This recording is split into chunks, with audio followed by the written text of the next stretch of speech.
Dear viewers, if you thought part 1 was intense, part 2 will take you even deeper.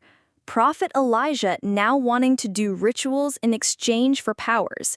If you haven't watched part 1, check the comment section for the link. Comment where you are watching from, and don't forget to like this video, subscribe, and turn on notification so you don't miss videos like this. Paul's face changed. Are you saying God is not faithful? We all came from the same Father, same house, same Bible. Elijah stood. He felt smaller than he had ever been. He left next. He traveled to Los Angeles to Heaven's Cross Worship Center to see Bishop Tobias.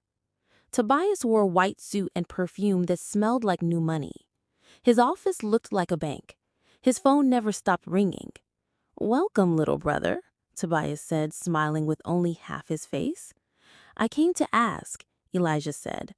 "What am I doing wrong?" Tobias leaned back. "Ministry is more than prayer. It's branding. It's strategy." "Branding?" Elijah asked. "Yes, the stage, the lights, the voice, the clothes. You must look like what they want to see." Elijah sat confused. "But what about power?" Tobias smiled again, but this time it had no warmth. The meeting ended. Last he went to see Caleb, Prophet Caleb. He didn't have big office, no fine suits, just one long white robe and eyes that didn't blink much. Caleb was sitting outside looking at the sky. Elijah sat beside him. "Brother," he said, voice low, "please, what's the secret to real power?" Caleb turned his face slowly. "Some vessels carry fire, others carry water." Elijah swallowed hard. "You mean I'm not called for miracles?" Caleb looked away. "Everyone is called for something. Stop chasing what is not yours." That night, Elijah went back to his hotel. He sat on the floor. He removed his shoes. He dropped his Bible.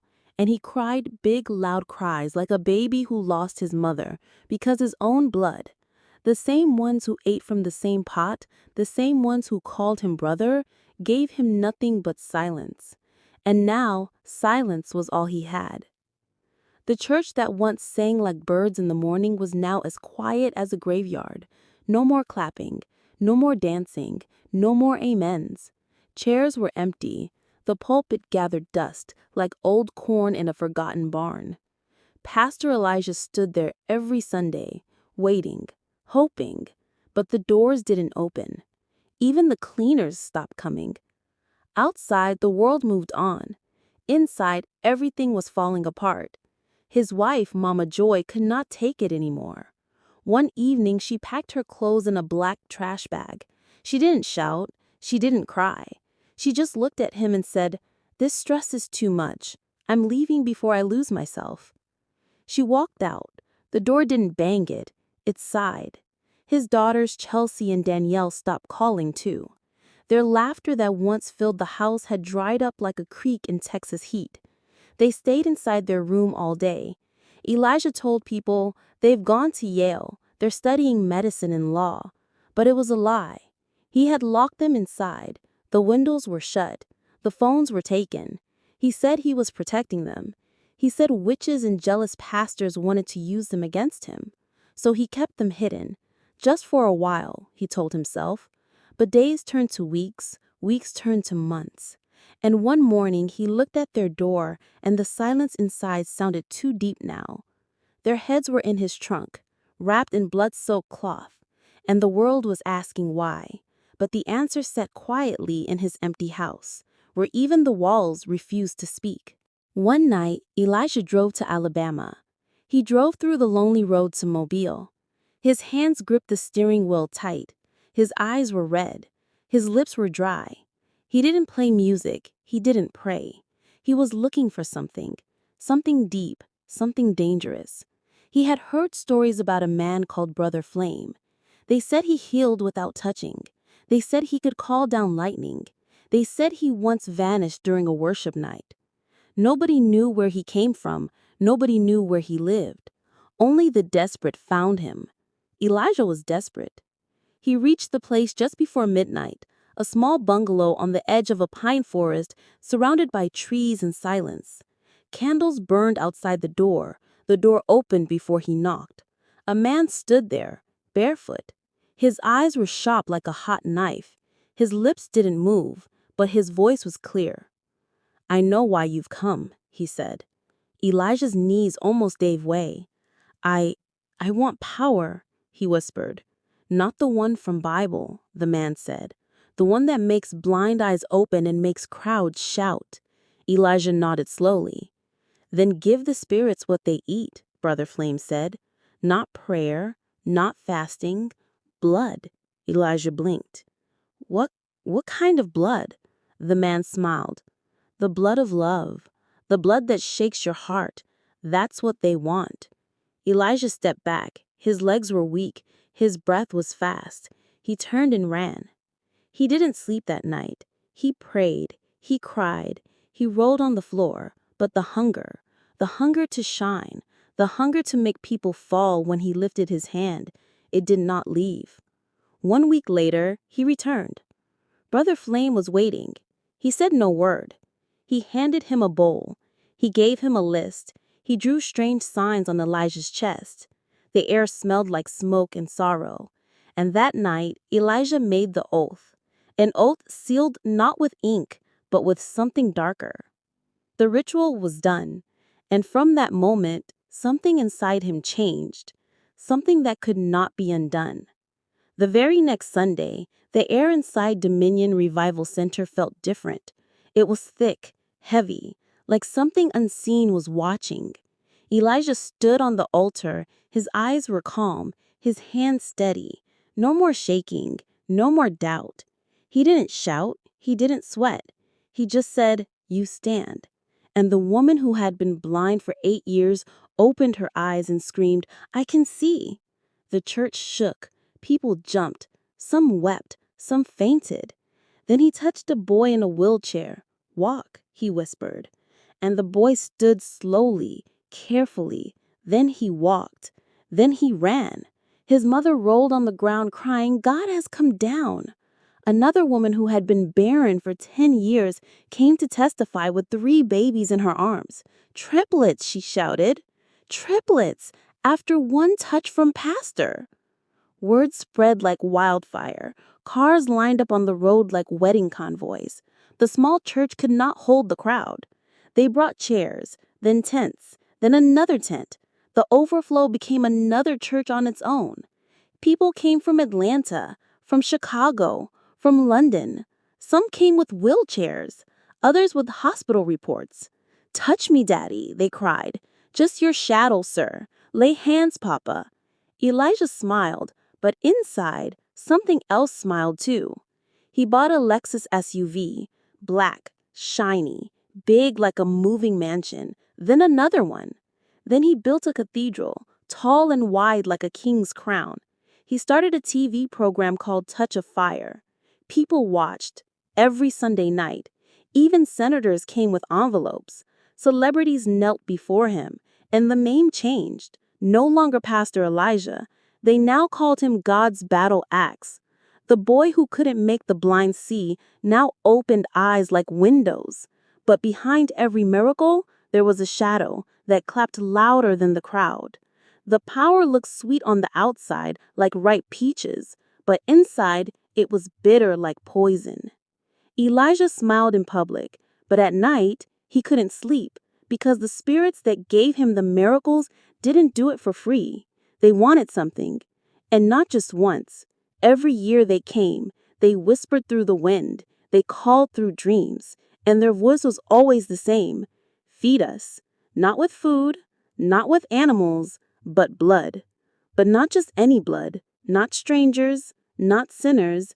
They wanted the blood of love, the ones close to the heart, the ones that made Elijah smile when he was still human.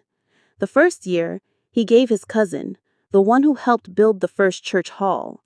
The next year, it was his uncle, the one who raised him when Papa died. Then a close friend. Then a younger choir leader. One by one, quietly, silently, they vanished. No one asked questions because miracles were flowing, and people only care about power, not where it comes from. But Elijah began to change. His eyes were not warm anymore. His laugh became dry. He talked less. He slept less. His hands always shook after each sacrifice because he knew he was giving pieces of his heart to the shadows. Every year the weight grew heavier, like carrying a coffin full of tears. But if he stopped, the miracles would stop, the crowds would leave, the lights would go off. So he kept feeding them. He kept bleeding inside until the day came when the only thing left to give was his own blood and bone. One evening, after leaving the mountain, Elijah was driving through a small town in Mississippi. Police stopped his car. He looked tired. They asked him to open the trunk. He refused at first, but they insisted. When the trunk opened, there, and there, and there, it was another head, a woman, fresh, wrapped. One officer dropped his gun. Another shouted, "Jesus!" A third ran to the patrol van. Phones came out, people recorded, sirens screamed. Elijah didn't run. He just stood still. His white robe now felt as ash, his hands stained, not with oil, but with something colder. They arrested him. The road was quiet. Only the sound of sirens, and one woman screamed from far away. Not pastor, not daddy. The room was small, the bulb above flickered like a dying star. Elijah sat on a metal chair, both hands chained to the table. His white robe was now dirty like a cloth dipped in dust and regret. The officer on duty didn't say a word at first, just stared, then gently passed a glass of water. "Talk," and Elijah broke. Tears fell like rain in dry season. His lips shook, his voice cracked. "I didn't want this," he whispered. But the truth poured out like water from a broken bowl. He told them everything, about the visit to Mobile, about Brother Flame, about the deal he made with the spirits. "They told me," he said, eyes red, "that if I want real power, if I want to heal like my brothers, I must give blood, but not just anybody, someone I love." The officers stared, mouths open. One leaned forward. "How long?" Elijah swallowed. 6 years. 6 people. Elijah nodded slowly, each one close to my heart. Cousin, uncle, friend, choir girl. "And the last ones?" His voice dropped to a whisper. "Were my daughters." The room went silent. No one moved. Even the walls seemed to stop breathing. One officer stood and walked out. He couldn't bear the weight. Another closed the file and said nothing. Elijah sat there weeping, head bent like a broken tree in the wind. And in the corner of that station, the holy man with a dark secret sat with chains on his hands and blood on his soul. Far away from the city, in a quiet town in Georgia, with dusty porches and dogs that roam freely, Mama Bessie sat under a maple tree peeling apples, her apron tied tight, her face soft with age-wore peace, the kind only mothers know. Then a boy from town ran into the yard, panting. "Mama, Mama, they said your son, Pastor Elijah, they caught him, human head inside his car." Mama Bessie dropped the knife. "What did you say?" she asked, her voice small like wind through dry leaves. The boy nodded fast. "They caught him. It's everywhere, they say. 2 heads, his daughters." Mama Bessie screamed loud like thunder breaking from her chest. And then she fell flat on the ground. Her apron flew, her head hit the floor, dogs barked. "Jesus!" the neighbors shouted. People ran. They poured water on her face. They called her name. They lifted her head. She opened her eyes slowly. Tears rolled down. "No," she whispered. "Not my son, not my Elijah." For days she didn't eat. She didn't talk much, just cried and cried. "I carried him in my womb," she said. "I prayed for him. I raised him to serve God. How did this happen?" She looked up at the sky, searching for answers that refused to come. The rest of the family kept quiet. Paul stopped preaching. Tobias turned off his church lights. Caleb didn't prophesy again. Their father's name, Reverend Matthew Daniels, once carried with pride, was now too heavy to speak. Everyone felt it. The shame, the silence, the sorrow, and the question that no one could answer. Where did we lose him? The room was small, 4 walls, no window, no fan, just one iron bed, one thin blanket, and one man sitting alone. Elijah. No white suit, no red tie, no pulpit, no crowd shouting amen, just prison clothes that smelled like sorrow and dust. He sat in the corner, his back against the wall, his hands on his knees, eyes staring at nothing. Silence wrapped around him like a dark blanket. His lips moved slowly. "I "I just wanted to serve God," he whispered. "I just wanted to be great." No answer, only silence. He remembered the days of hunger, the empty church, the long nights of crying. He remembered the smiles of his daughters, the laughter that fed the house like morning sunshine. He remembered the oath, the bowl, the blood. Now the spirits were quiet too. They had eaten well, they had drunk deep, and when they finished, they left, just like that. They gave him miracles, they gave him fame, then they took his peace, his family, his daughters, his name, his soul. Now Elijah sat like a broken chair. No voice, no fire, no fight, just a man who chased light and fell into darkness. And in that cold prison cell, he finally understood. Not all power is from heaven. When Pastor Elijah was locked up in the prison, the iron gates of his big church, Dominion Revival Center, were locked with thick chains. The same gates that once opened to crowds and cameras now stood at the mouth of a tomb, cold and silent. The government sealed the church. They came with vans and padlocks. No prayers, no noise, just silence. Inside the compound, dust settled on the chairs. The big screen that once showed miracles now showed nothing. The altar where people rolled and cried was empty, just wood and shadow, and the oil that once smelled sweet now smelt like smoke. The pastors? They ran, some to other states, some out of the country. One was found hiding in a hotel, shaking like a leaf in hurricane wind. The members, they cried. Some held pictures of Elijah and wept. Others screamed, "We knew, we saw signs." But when asked why they didn't speak, they kept quiet. Fear is a loud silence. Whispers filled the city. If Pastor Elijah could do this, who else? Mama Esther's son fainted after drinking holy water. Should we check her? "Pastor, I no longer trust any miracle again," one woman said, hugging her child. Government started looking deep into other churches. Cameras watched, files opened, even big pastors began to shake, because when one snake is caught, the whole forest listens.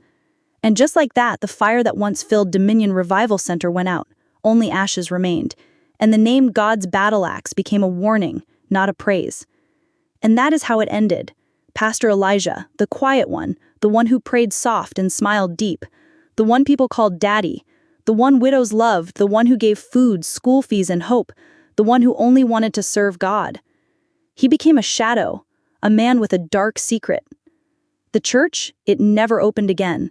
Weeds grew around the building, spiders built webs on the altar, the chairs gathered dust, and the cross that once stood tall now tilted like a broken promise. People changed. They no longer rushed to churches without thinking. They no longer shouted "Man of God" at every loud preacher. Now they watched, now they listened, now they asked, where is this power coming from? Because they had learned that not every hand that heals is holy, not every voice that shouts fire carries heaven. Some carry blood, and some miracles come with chains tied in secret places. So if you ever see a man doing wonders with no love in his heart, if you see a preacher shining brighter than the sun, but darker in the night, look closely, listen deeply, because sometimes the devil wears a white suit too. I hope you enjoyed the story. If so, please like the video, comment what you learned from the tale, share with friends and family, and don't forget to subscribe to the channel for more American tales just like this one. Thank you.